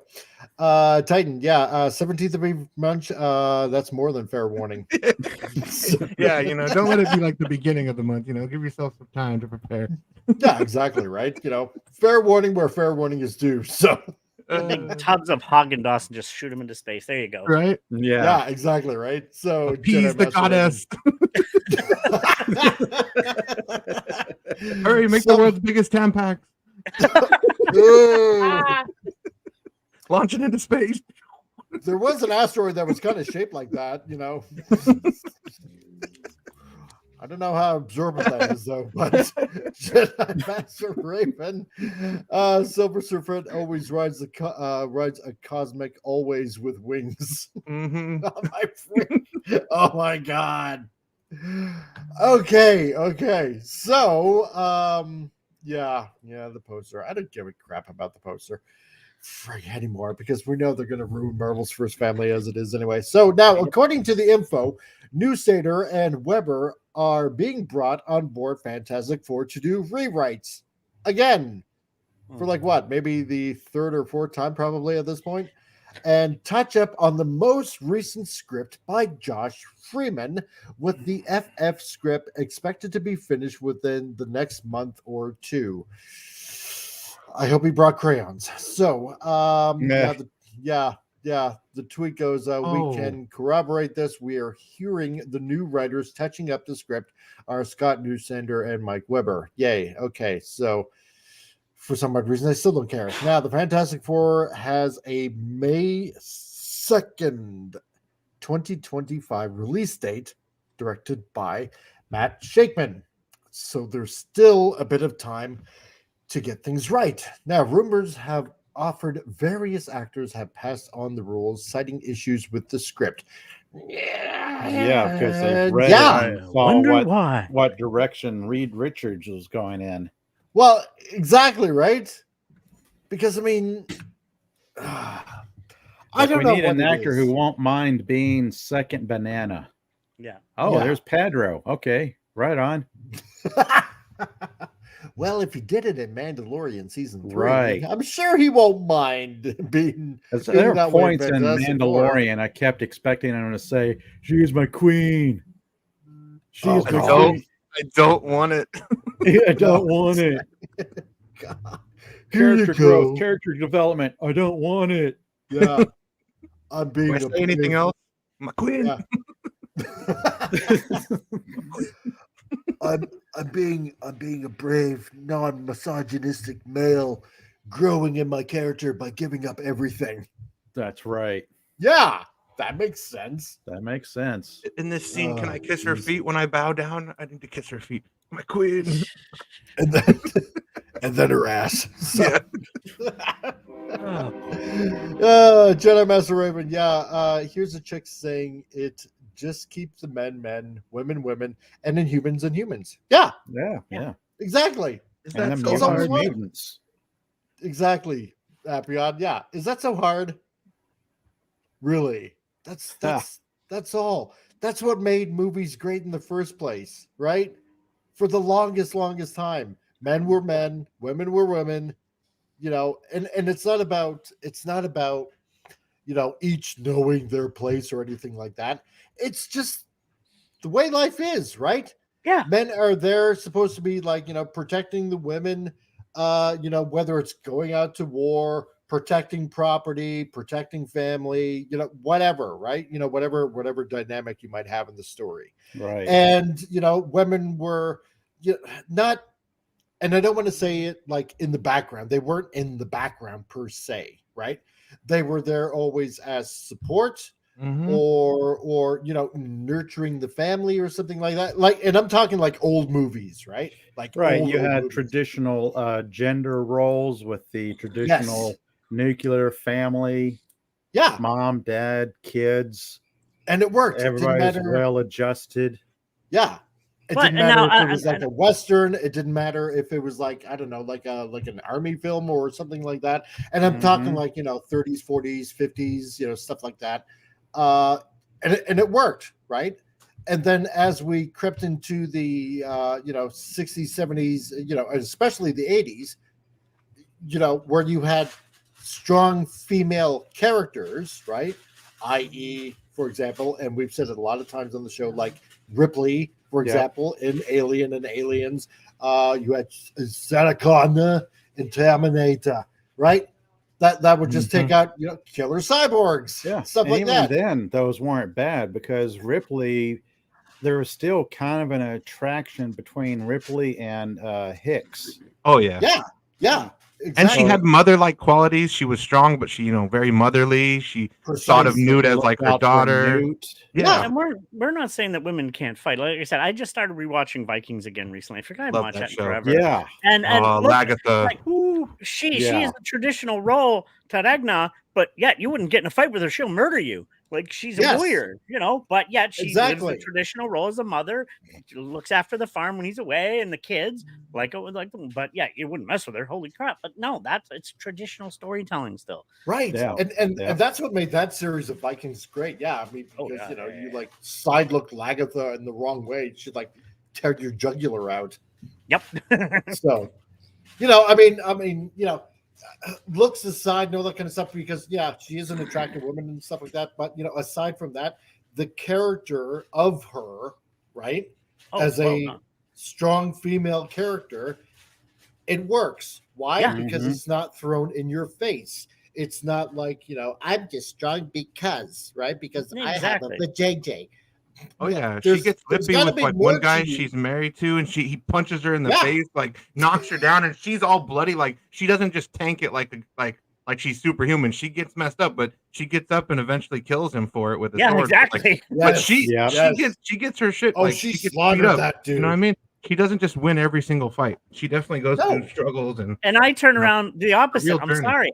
I didn't mind Echo, but I'm sorry. Daredevil Echo fight was so dumb. Like, why did that go so long? Like, that was so dumb. Yeah. Why did he run away? Yes. I'm sorry. Exactly. That's like, I Pretty beat you sad. this day. I'm just gonna let you go, right? Oh yeah, okay. Her first mission, and she's able to best Daredevil. I don't know. Yeah. I don't think so. Yeah. Phantom Boomer, script. Pedro don't need no stinking script. Yeah, exactly, right? So There's a script for this? Captain Infinity script. What's a script exactly? So, Much to the tune of brain. What is brain? Yes, exactly. What words? Be does gray matter in between my yawn ears? So, Frank Titan. Pedro checks multiple boxes. Latinx ally, not really a man. Check. So that's what it must be. I still like the Mandalorian. I'm sorry, but he was good in the first few episodes of Mandalorian. When the character was interesting. Then it became a intergalactic babysitter. Yeah, that's on the Grogu show. He wasn't a bounty hunter anymore. I just forgot that. But I mean, when one of the most interesting things. Yeah. But when you're going to be writing this movie, right, in the way that we know they have already, where Sue is going to be, the quote unquote boss, it's like, first of all, no, because this is a family, right? And, sure, Mr. Fantastic, Reed Richards is sort of the defunct leader, you could say, in a way, only because of his smarts. Let's just put it that way, plainly. His genius, his smarts makes him better able to lead because he takes every possibility of every situation into account, aside from all the gimmicky gadgets that he comes up with and all that kind of stuff. But they know the rest of the family, Johnny and Ben and obviously Sue, but they know this, and that's why they don't mind him taking the lead, because they know that under Reed's leadership, so to speak, because he has the smarts, and that they know they'll be safe, right? So this is why it's doomed to fail, unfortunately. So now the cast hasn't been announced yet, which is claimed to feature Pedro Pascal as Reed Richards, Mr. Fantastic, Vanessa Kirby as Sue Storm, the Invisible Woman, Stranger Things actor Joseph Quinn as Johnny Storm, the Human Torch, and the Bears, Eben Moss Bachrach. He's already been in Marvel, actually, too. He was Micro in the Punisher series. So if he is in this, he'll be in 2 Marvel properties. Yeah. As obviously the Thing, Benjamin Grimm. So Thunderbolts and Blade also recently got new writers, and Captain America Brave New World. Oh my God. I like New World Order better. Go back. Yeah, go back with that, right? NWO. Pick a name. Yeah, make it known at this point, because they're going through massive reshoots and rewrites, and obviously Daredevil Born Again has also been retooled. No, really. So, God, I don't know. They're gonna have to at this point. God, new writers. This is why there's only like so far. I mean, aside from Madam Web. Now, when you're going through writers, I think the first thing any studio should do is ask the question: have you read a comic book? We're making a Fantastic Four movie. Have you read any Fantastic Four comic books? Are you familiar with the Jack Kirby era Fantastic Four? Apparently not. No, none of them are. What'd you guys think of WandaVision? Yeah. What'd you guys think of WandaVision? Just because this is related to this, trust me. Oh, it is. Yeah. When WandaVision first came out, I thought, okay, why is it done in this? First of all, why is it done in this black and white format? And then as it progressed, it's like, from TV show to TV show, and it's like, okay, there's something like, really kind of weird going on here. I didn't kind of mind it at first. Okay. Right? Yeah, I'm the same. Yeah, the director of all 9 episodes of WandaVision is the director of this Fantastic Four movie that we're talking about. No. Yeah.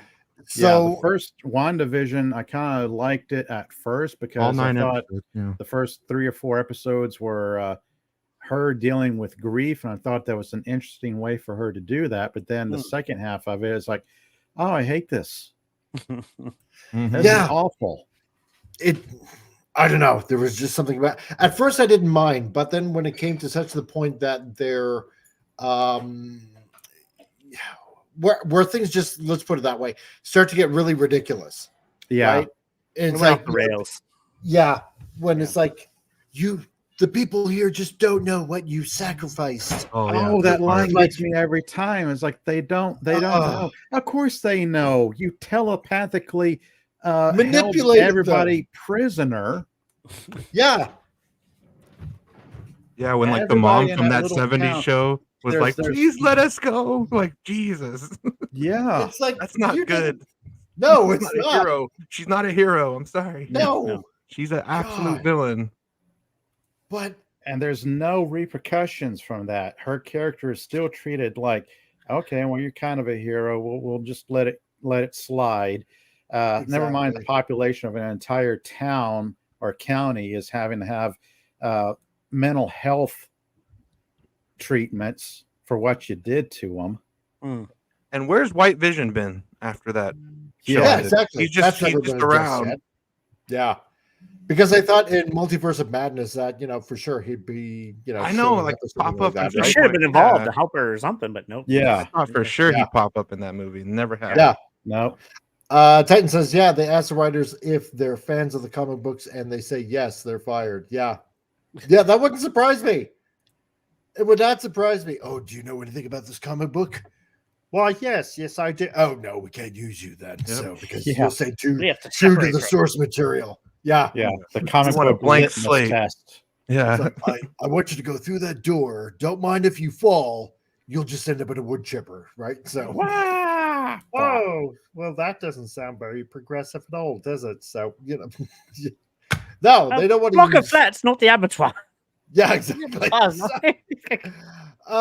of the Wave. Yeah, I really I liked the different TV styles. Then they realized what they were doing a type of House of M. I was pissed they wasted it on a TV show. Yeah, I agree. Yeah, kind of. I kind of remember the first House of M storyline. It's been a while. I'm going to have to go back and reread the comics. Hey, Wendy, how's it going? Hi, everyone. Sorry I'm late. The hospital is very busy today. Oh, it's all right.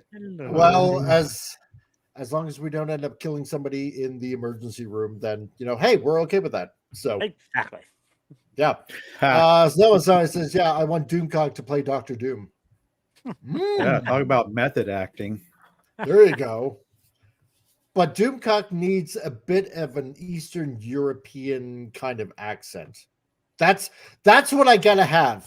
And if there's gonna be Dr. Doom in it, okay, because Latveria is supposed to be, this Eastern European country and whatnot, and everybody that does a damn Dr. Doom does it. I feel, and this is just again my opinion, that's it, right? I don't expect anybody to go along with this or agree with it just because I say so, or just because they're on the show or whatever. But I just feel that Dr. Doom, no, I'm serious, right? If you got a different opinion, hey, all to you, right? But I just think that, okay, Victor Von Doom from an Eastern European country, right, as Dr. Doom should at least have some sort of, I don't know, heavy to mid kind of accent when he's playing Dr. Doom. He should. Right, I agree. I mean, that's how I've always read the character in the comic books. I mean, again, that's going back to source material, and we all know source material is bad.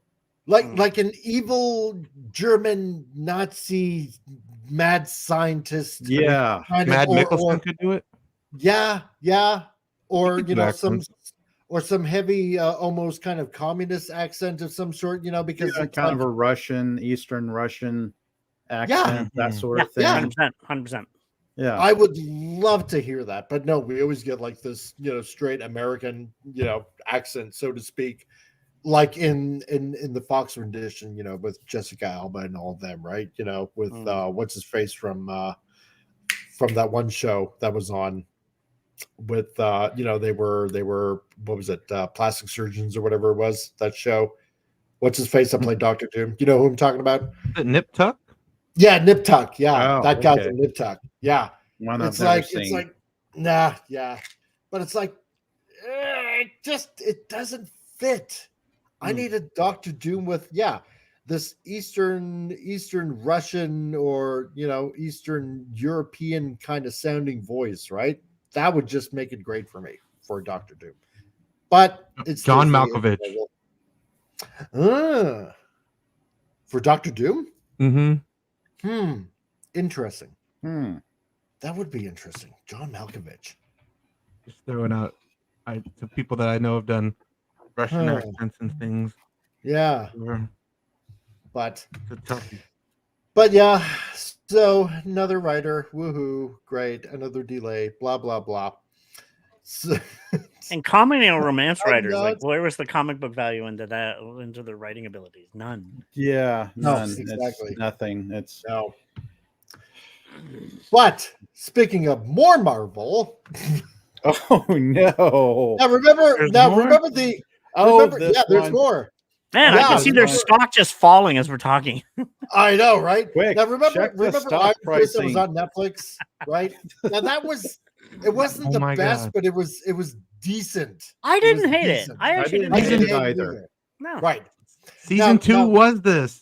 Connie Wing became the female Iron Fist in the show. I know. They did. What did they do? They don't even realize they already did this. I know. Now, apparently, there's a rumor that Marvel is developing a live-action Iron Fist project.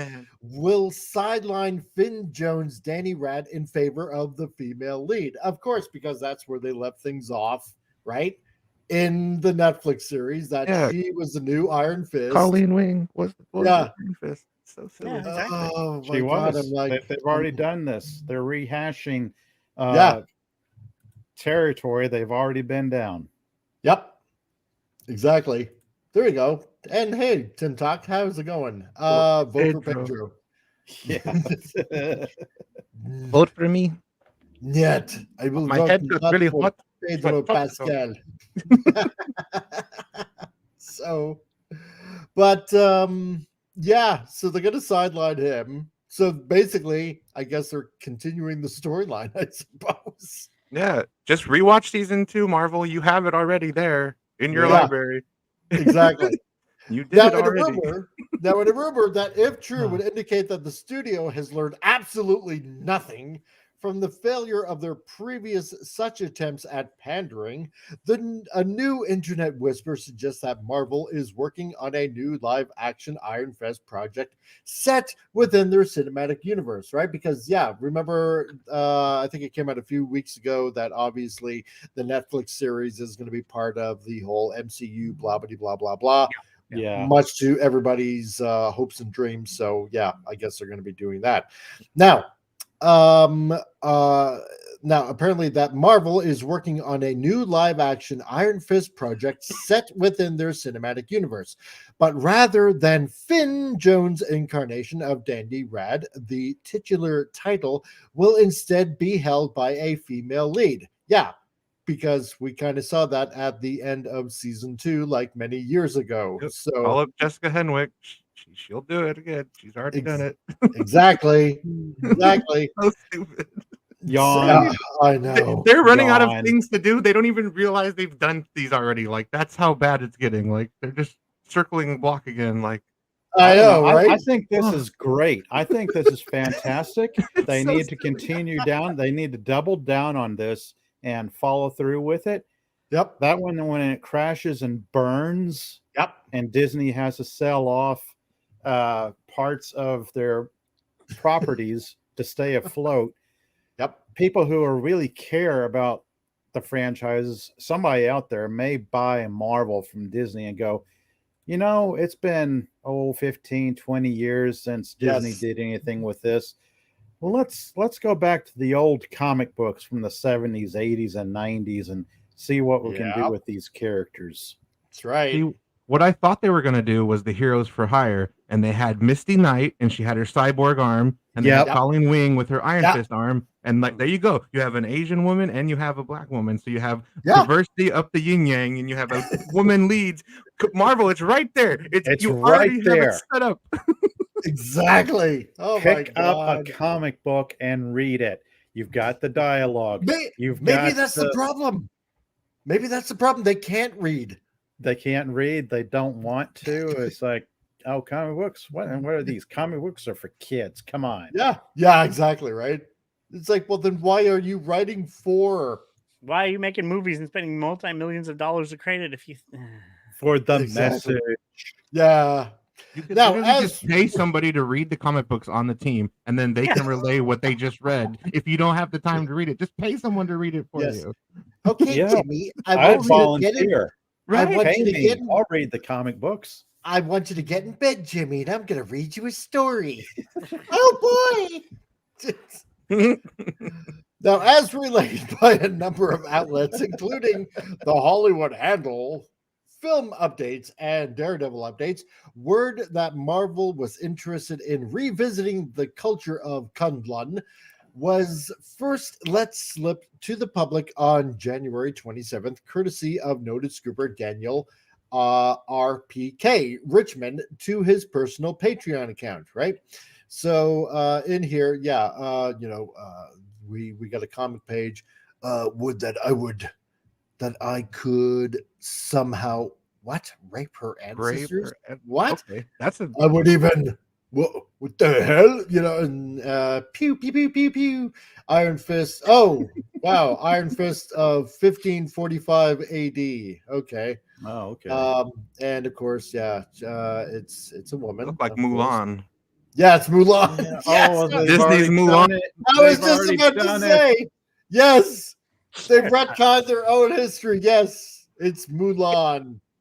Quick, let's retcon the retcon with a retcon. Ping Hai Bei is under my rule. You are welcome to challenge the assertion. Everybody was kung fu fighting. Oh my God. Hey, Wes Giggle, how's it going? You made it just in the nick of time. Yes, I wish I was drinking too. So there you go. Oh God. So Unfortunately for fans of The Living Weapon, and particularly for those who enjoy the aforementioned Jones take on the character, Reichman followed up this news of Iron Fist's return by noting that, in typical MCU fashion, rather than Danny Rand said the project is being developed in service of handling the mantle over to a brand new female protagonist. Imagine my shock. You Yay. have one. You already have one. I know.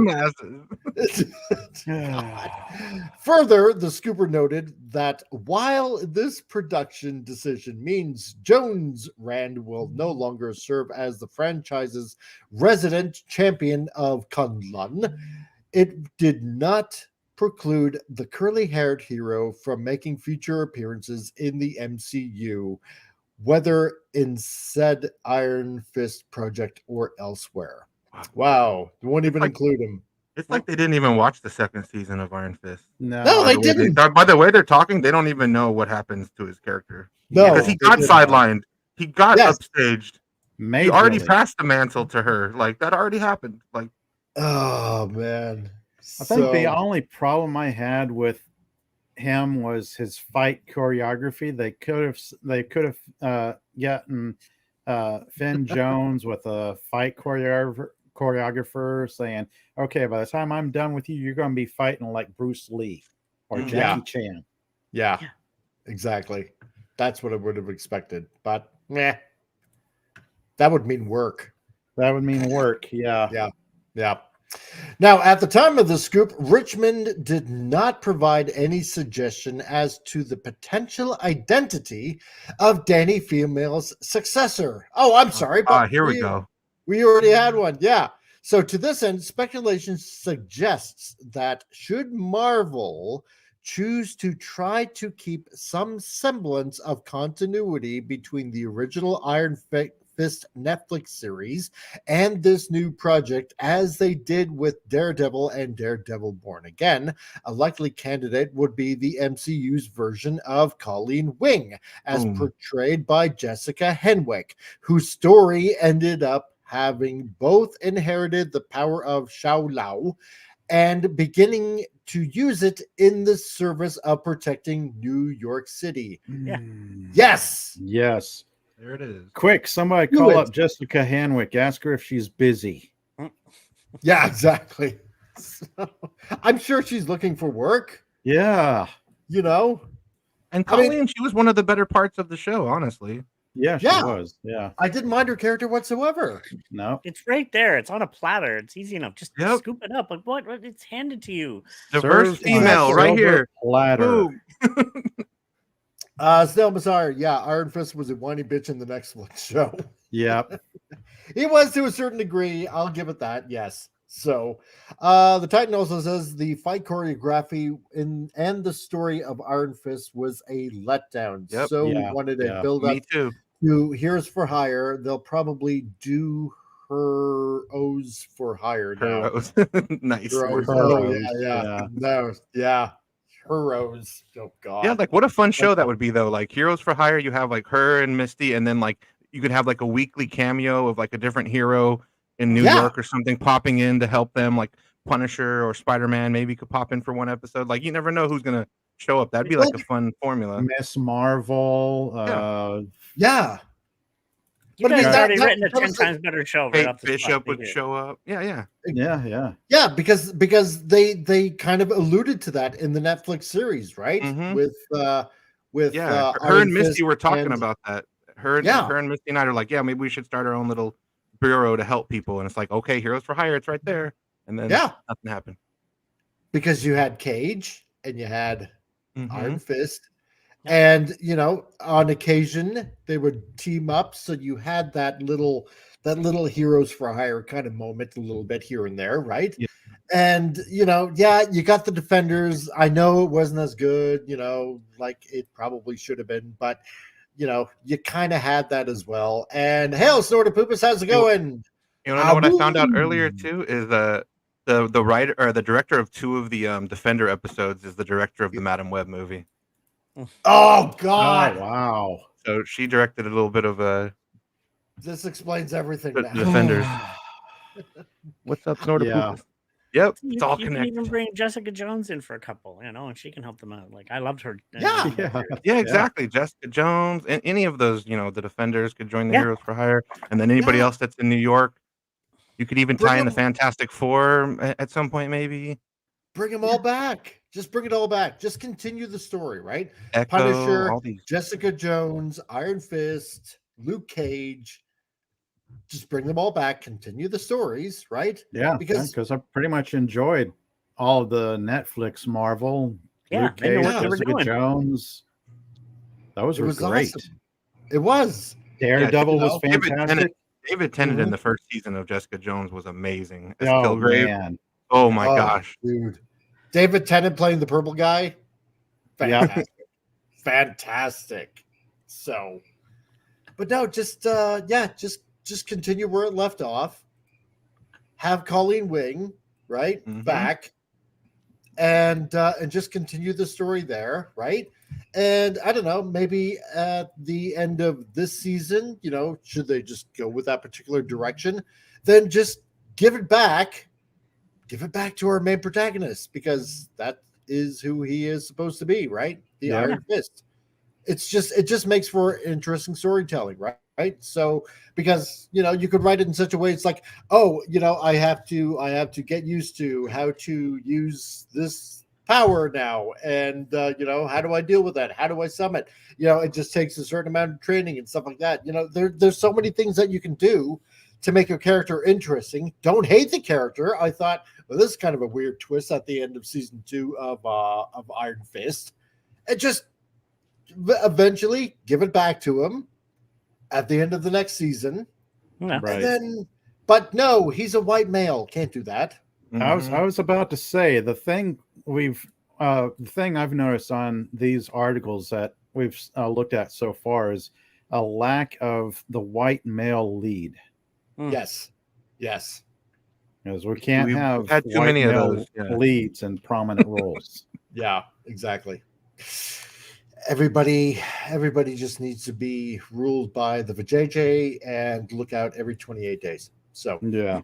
because then it'll be Galacta. hell in a handbasket. Galacta, that's right.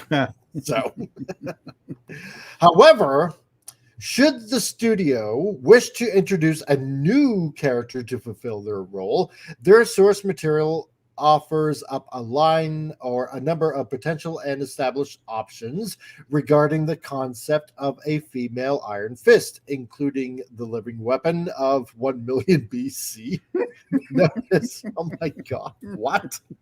Known as Fan Fei. 1 million BC? Like, are you serious? Oh my god.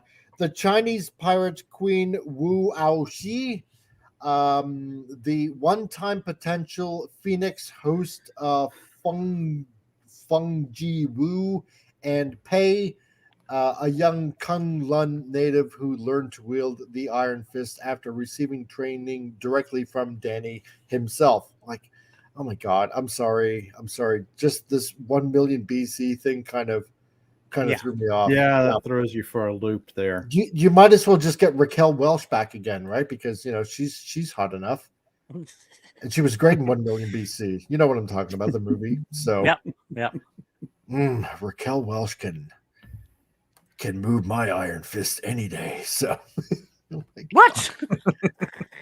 that didn't come out right. So anyway, That's what she said. No. that's what. Raquel, God. Anyway, so another comment. Moving right along, not to make this too awkward than it already is. So what's this here? Okay, comic page. When a sun explodes, its iron core shatters across the universe. No, not quite. To form new stars and seed new planets, new life. No, because an iron core in a star actually uses up all its atomic matter, and fusion cannot exactly take place anymore. So it doesn't really fuel new stars. But hey, comic writer, do some research. The iron in our blood is made from star stuff. No, it's not. Wow. And we are simply another turn in the cycle of it all. Okay, so we get what? Little Chinese girl or little Chinese boy. Can't really tell that Will's the Iron Fist. Okay, fine. Yeah, whatever. Okay, fine. Email. Yeah. No, we're not made of star stuff. I'm sorry. No, studying sorry. astronomy. That line's been used in Babylon 5 already in a much Yeah, better exactly. way by a Exactly. much better writer. Yep, that's right. Yes, you're right. Raquel Welch in the fur. Burr approves. Exactly. So, oh, she was so hot. Anyway, but notably, this is not the first rumor in recent months to suggest that Marvel may be looking to introduce a female Iron Fist to the MCU. As previously alleged by Scooper, can we get some toast? The studio's upcoming Eyes of Wakanda animated series will feature Janora, the predecessor to Dani, whose exploits lead her to cross paths with that of a Wakandan native by the name of Basha. While Janora appears to be a wholly original character made for the series, given that Eyes of Wakanda, per its original log line, will tell the story of how, throughout Wakandan history, brave warriors have been tasked to travel the world, retrieving dangerous vibranium artifacts. Current speculation suggests that she may draw heavy. That was more Middle Eastern. Yeah, it kind of was. Yeah, I tried. May draw heavy inspiration from the aforementioned Fan Faye, especially given that she has been the most recent of those women listed to receive a significant editorial push from Marvel. No more Wakandans. Get away from the Wakandans. They're terrible people. Yeah, exactly. Yeah. Hiding like that forever. Kind of assholes. Yeah, So- they just let the world burn while we thrive in our little community. It's not cool. Yeah, exactly. Friggin' hogs. Really? Snorter Poop is not made of star stuff, but Sagan said, yeah, I know what Sagan said, but here's the problem, right? Because I also took astronomy and astrophysics. Here's the problem, right? A while ago, a Russian mathematician, essentially, and it's very complicated maths that he was doing, said that there was something like 1.38 exponential bits of information in the universe of inorganic material. And then when you take the exponential bits of information that's in organic material, which is pretty much I believe double to triple that, he surmised that essentially organic life cannot come from inorganic life. Because you can't build on the exponential bits of information in an inorganic universe wholly and expect to get an organic compiled bits of exponential information in organic life. Yeah, figure that one out. So Titan says, yeah, throughout history, retrieving dangerous vibranium artifacts. How did the artifacts get out in the first place? Yeah, exactly, right? Yeah, because they even said in Black Panther that Claw was the first one to get in. So, boom, plot hole. Yeah, exactly. They can't even keep track. So, yep, they already messed up their own history then. Information over Sagan. He's right. I will. I choose to. So, because when it comes to the maths, the Russians are pretty proficient on top of that. Anyway. Fan Faye leaps into the fray on Steve Epting's cover to Avengers Volume 8, number 13. Yeah, the girl who punched the dragon. Because strong women, blah, blah, blah, blah, blah. So, yeah, whatever. I don't care. Just no, I really don't care. No, just bring back Colleen Wing. Continue the story. There's nothing wrong with that. People already know her, and if they don't, you have the show on your thing. You can give people a little bit of homework, like Disney likes to do. Yeah. Oh wait, they don't do their homework though. Yeah. Oh yeah. Oh, that's right. Tell me to do homework, but then they don't do theirs. Yeah. Or you could do something really crazy and have Colleen Wing for 2 or 3 episodes, and then have Danny Rand come back after completing his character development, having a fully realized Iron Fist character, in his comic book costume as well. Yeah. Like he's been out traveling the world doing exploits and fighting the good fight against evils unknown. And then he comes back going, "Oh yeah, I'm here to save the day." Exactly. Yeah. They could have her team up with Shang-Chi and like try to take down his sister in the 10 Rings. Yeah. They never did anything with that. That would work. No, and you can still involve her. I mean, it's not like you have to erase her from the thing. She's still involved, but Danny is no. Oh well. Whatever. Oh well. Marvel, instead of using what they have right in front of them, they're gonna like try to like make a new character out of, or not make a new character, but bring a new character in. It's exactly. Like, why? Yeah, that's what they'll do. You know, flush about 40 years of comic history. You know, down the toilet. Yep. Yeah. Nah. I don't care. I don't care. Yeah, it's meh. If they continue it, if they continue that actual storyline from Netflix, I'll be impressed. Like I will be. It's like, okay, fine. I'll give it a shot. Well, but it makes knowing sense. that it's Disney, yeah, exactly. But knowing Disney, will it make sense? Yeah. And you know, will it just go off the deep end? And you know, I don't know. So, Snorter Poopus, yeah, I tried to buy a vibranium artifact for a girlfriend, but the batteries exploded. Oh my! So, I'm not going to comment any further on that. So see what you did. I know he did. So yeah. God. Anyway, so I guess we'll call it a show. It's been pretty good. So 3 articles. That's a fast 2 hours. Man, I know, right? It just flew right by. Jeez. Appion, you got anything coming up? I know you do. Yeah. Today, later on, we're gonna finish off like the 2-month-long journey through all the X-Men movies. We're watching the worst one yet. We're watching Dark Phoenix. I wanted to skip it, but we watched all the other ones. Might as well watch that shitty movie. It'll be my second time watching it because, you know, that first time was enough, but now it's free, so I don't have to pay for it or anything. But then after that, I think I have some shows coming up where like I'm gonna do a watch party of Robin Hood Men in Tights on Thursday. Yes. I have a bunch of things coming up. I kind of overscheduled myself now. I'm just like, there's a lot going on.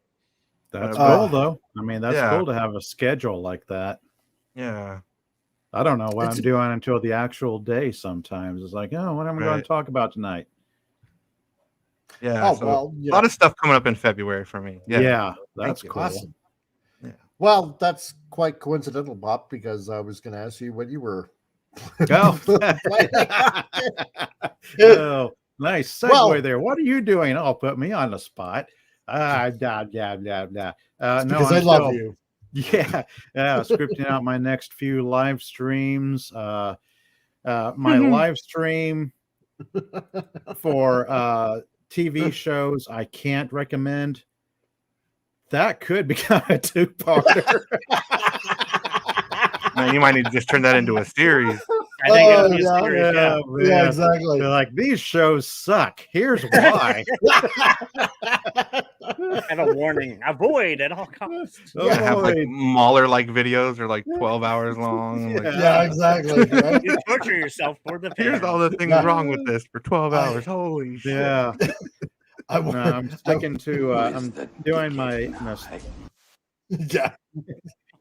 nostalgia related streams. I think I'm doing those once every 3 or 4 weeks. Okay. Kind of rare. Like my last one, the Marvel Series 1 trading cards.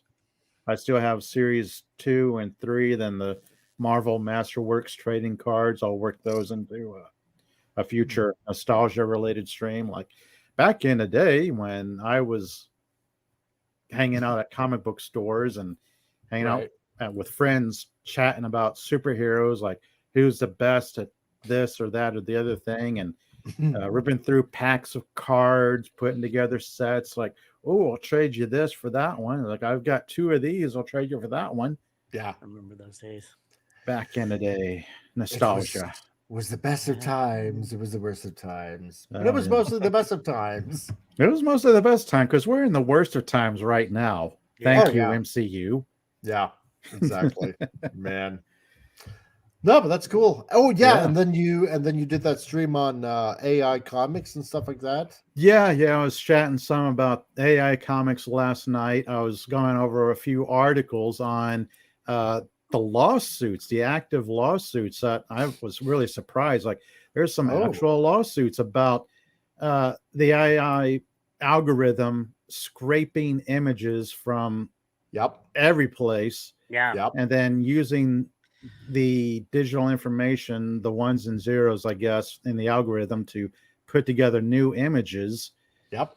And then I got into briefly touched on this AI generated comic book that somebody was actually proud of. I was reading through it briefly. It's like, oh, this is hilarious. You're actually proud of this AI comic book with terrible AI art and writing. No, it's out there. There's actual resources for anyone to create AI comic books. And then I was chatting a little bit about Shad M. Brooks, who I really enjoy his streams, and I admire him as a creative, but I don't quite agree with his take on AI art. Right. The amount of time he spends digging into AI art and creating these images, my own opinion is that you would be better off with pencil and paper practicing creating art. Creating characters, developing your artistic style. Exactly. Because whatever artistic style you create as an artist, and then you translate that to AI, that humanity is lost in the algorithm. Exactly. Because only by being unique, that's how we ended up with our Kirby's. That's how we ended up with our Sterinkos. That's how we came up with our Eric Larsons and Jim Lees and Ron Lims and John Byrons and stuff like that, right? Because all of them were totally unique. You can look at artwork from even McFarlane. You can look at Spawn and go, oh, I know who did that. Or you can look at Jim Lee art and go, oh, that's Jim Lee art. Or Jay Lee or whoever. Barry Windsor Smith from Valiant. Exactly. No. Now that is lost. AI art has no soul, no humanity to it. It's sanitized. Exactly. And it's a big shame. So yeah, guys, check out Pop Culture Republic's channel. Go listen to that video. It was pretty good. Oh, thank you. So, and check out his channel. So show him some love. Please do. Geeky Classic Leftist, Tom. Now, the AI part, I actually would debate some stuff. I actually discussed with AI, but I still agree with the humanity part of it. And I'm an artist myself, a photographer. But same here. I came at it from a point of view as a photographer myself, and it's like there's bits and pieces. I'm looking at it from both sides. Like, there are resources where you can create your own comic book entirely in AI. Yeah, I get a from question. A text prompt. I don't know. There's a lawsuit between Nintendo and the company that did Power. Some people are saying it was AI created, and it looks a lot like the Pokemon. And I haven't tried it yet. The game looks fun, though. I'm going to say, it does. Yeah, fun. And people were talking about it. It's like Pokemon had a chance to make something like this. Now World jumped. They got there. They did it exactly. Oh yeah. So, what's now coming up? Actually, funny enough, you mentioned AI. I'll be doing a podcast with a fellow AI. I'm looking into creating that. That's only an episode, a short thing. We're going to discuss human AI, just tons of things. It's an idea. I'm throwing it around.